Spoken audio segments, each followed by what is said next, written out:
It is expensive to even breathe right now. It is too expensive to buy a used car. It is too expensive to buy fuel. It's just getting ridiculous. Now, knowing that, many people still need to drive cars, whether it's their place of work or to wherever it is. How in the world do you drive a car today and have a relatively cheap bill at the end of it? Well, in this video, I'm talking through 10 different cars that have incredibly good fuel economy, relatively low road tax, and all cost less than £1,000 at the bare minimum. In times like these, owning cars that are cheap not only to buy, but cheap to run and cheap to tax is hugely important. Now, don't forget that I'm in the UK, so prices in other countries may be different, and whenever you buy any second-hand car, maintenance, repairs, insurance, road tax, all that good stuff is important to remember. If you like this video or want to see another video like this, maybe a different price range, maybe a little bit more like 2K instead, then hit the like button. 1,000 likes, I'll make that video. If you're not already, do hit subscribe, and without further ado, let's get into the video.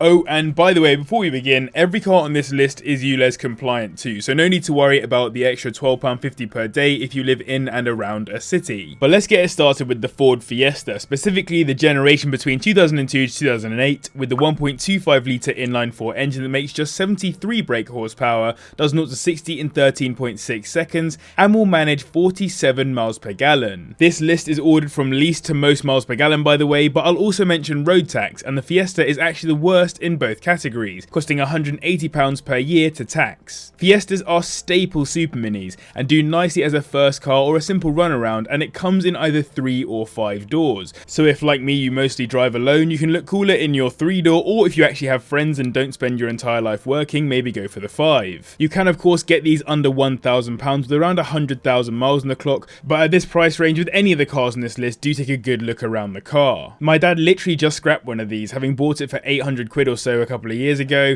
and it's done him well over the last couple of years that he's owned it. Water pump problems are seemingly quite common, though cheap to fix, and abused clutches and clunky gears from a lack of regular maintenance and oil seems to be common too. Makes sense given this is a first car for many. Next up, we have my arch nemesis of a car, the Honda Jazz, which DMO recently made cool again by putting 750 brake horsepower through. This isn't particularly conducive to keeping your wallet full though, so maybe instead consider spending £1,000 to get a 2006 example with high mileage that will have a 1.4 litre inline-4 engine that makes 81 brake horsepower, taking it from 0 to 60 in 12.9 seconds. It'll also do 48 miles per gallon and cost £165 per year in vehicle excise duty. This car was actually marketed as being one for young professionals, though in reality I mostly see teenagers or the elderly driving them. It's named the Fit in Japan and a few other places, and it's relatively sizable with 5 doors, which is helpful for anyone looking to save a bit of cash on running costs, but keep something that's useful for dragging the family around in. There are some known issues with these, especially with the start clutch on autos,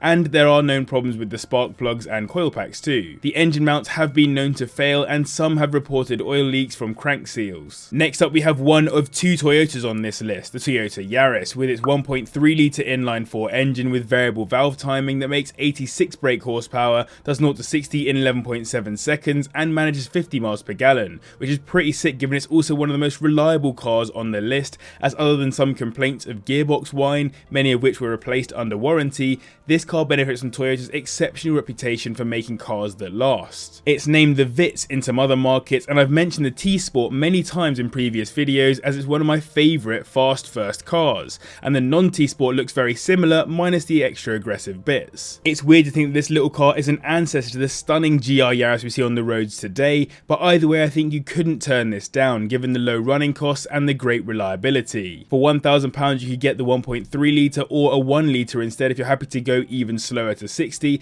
and let's be real, my Polo isn't getting there any quicker. Also worth mentioning, it costs £165 to tax this car per year, so still nowhere near the cheapest on this list. In 7th place, it's time for the Mitsubishi Colt CZ1, which was actually a friend of mine's first car, with its 1.1 litre inline-3 engine that makes 74 brake horsepower, meaning it will do 0 to 60 in 12.5 seconds. On top of that, it manages 51 miles per gallon and costs £135 every year to keep it taxed for the roads here in the UK. It's actually built on the same platform as the Smart 4.4, and it comes as either a 3 or 5 door too. I've spoken about the performance rally art versions in past videos, which is legitimately definitely a cool car, but of course is way more expensive in terms of running costs, so the base model is the right car for us in this video and our current very expensive times. There are a few available at under £1,000 at the time of making this video, with the lowest mileage being 52,000, but most are at the 100k mark. Outside of wear and tear and the usual suspects in terms of leaking, so coolant and oil, these seem to be pretty positive. I can see on forums many owners that have had problems, but I haven't seen too much in the way of common catastrophic failures. Next up we have the quickest car on the list. Not that 0 to 60 times have any relevance to this video, I just like talking about them. It's the Hyundai I20, and yes, that is actually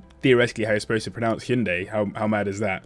With its 1.4 litre inline-4 engine that produces 99 brake horsepower and does 0 to 60 in 11.2 seconds. Still very sedate considering it slaps all the other cars on this list. Hyundai say you'll get 52 miles per gallon out of it at the maximum, and it costs £135 in VED. This is the first generation i20 which sat on a brand new platform, and despite the company being from South Korea, it wasn't actually sold in South Korea, with the accent being favoured instead. This is why the car was designed and built in Europe for European markets. This one's a little harder to find at the 1k mark, but it is available, with a 2009 model with just over 100,000 miles setting you back £995. Clutches appear to wear out relatively quickly on these, and weirdly I saw quite a few owners talking about their car key folding mechanisms breaking too. Outside of that, not too much to report in the way of reliability. So I hope you guys are enjoying this video. If you are, make sure you hit the like button and comment down below to let me know exactly how many miles per gallon your current car has. My Polo probably does about 35 if I'm honest, and my MX-5, I don't even want to think about it. It's a well used and very common car here in the UK, the Vauxhall Corsa C, a car that many people at my school had as their first. It has a 1 litre inline-3 engine that makes 59 brake horsepower, still 5 more than my Polo,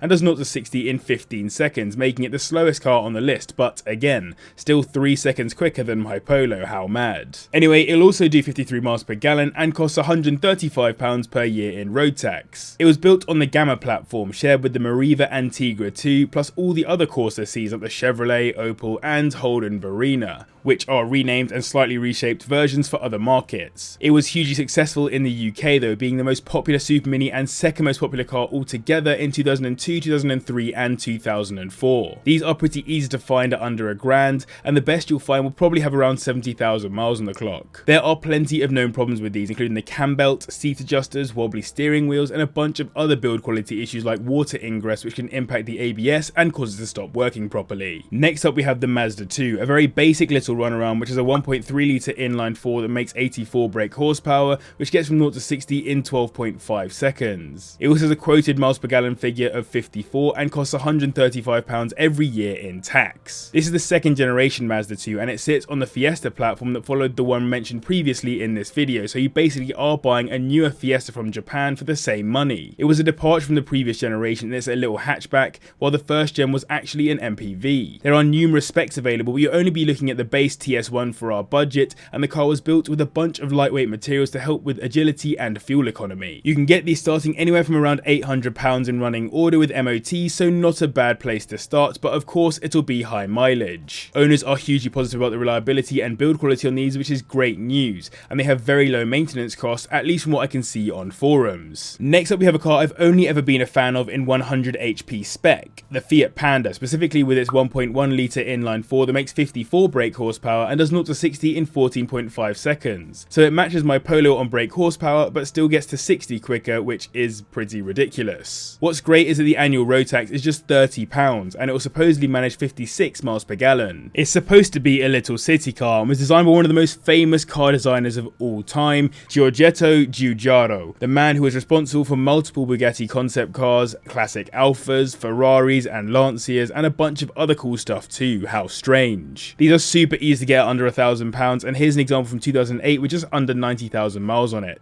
Juddering clutches and faulty boot mechanisms were the two key reliability themes that stood out to me when searching, as well as high oil consumption. But remember, it's a Fiat and I won't mention any, but there are many disparaging acronyms for what Fiat stands for. Just missing out on the top spot, despite almost being the exact same car as the car taking the top spot, is the Citroen C1 with its 1 litre inline 3 engine that produces 68 brake horsepower, taking it to 60 in 13.3 seconds. It costs literally just 20 quid to tax one of these for the year, and it will manage 61 miles per gallon, not bad at all. Despite being so small, it comes as either a 3 or a 5 door, though from a practicality perspective it is behind some of the other cars on this list, given it only has 4 seats and a tiny boot. It was built in collaboration between PSA and Toyota, so it gets a Toyota engine block and is effectively the same car as the Peugeot 107 and Toyota Aygo. Of course, they're available for under £1,000, with the 2006 model with 90,000 miles on the clock being available if you spend our entire budget. And the biggest benefit is the reliability, with that Toyota engine meaning that alongside the 107 and Aygo, it has the lowest breakdown stats of any sub-small class car, which is pretty exceptional. As mentioned, a sister car to the Citroen C1 is Toyota Aygo, though of the trio that shared engines and platforms and general looks, the Aygo is the most different, probably because Toyota seem to have gone the extra mile to make it that bit more environmentally friendly. It shares that 1 litre inline 3 putting out 68 brake horsepower, but gets to 60 slightly slower at 13.7 seconds. That doesn't matter though, as it will manage 65 miles per gallon, hence at the top of this list,